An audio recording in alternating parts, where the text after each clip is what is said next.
I became a HSR because I've always been passionate about health and safety. It's just something I've always felt an affinity to, and at the time the opportunity presented itself. I've never been the most confident person in the room, but I've also never been afraid to speak my mind. So I put myself out there to try and make a difference, I guess. We've got a massive amount of logistics on site. We have container forks, forklift truck movements, and a rail corridor passing through the middle of the site. So we've got trains moving in and out, maintenance vehicles and forklift trucks, container forks, and all the other service vehicles you can think of. But yeah, probably logistical movements are the biggest one on site.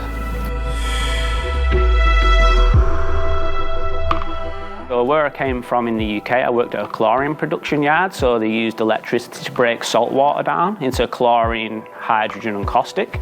And from there we made all the derivatives, so pretty much every acid you can imagine, PVC, load of different solvents and stuff, and a lot of dangerous gases like chlorine and hydrogen. We had, I think it may have been a hydrogen leak on the top of a tank. We put a canvas wrap around it and nitrogen purged it to dilute the fumes so it wasn't flammable. An operator's got too close and took one breath and knocked himself out, but thankfully one breath you're knocked out, 2 breaths you're dead, and he was lucky just to get the one.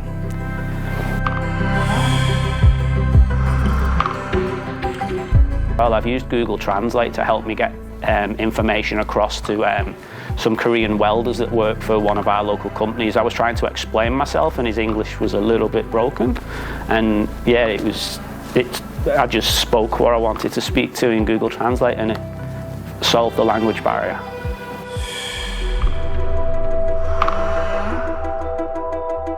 I just love the fact that I'm hopefully making a difference for the better. Some of the things that I help set in motion now might keep people alive 10 years from now.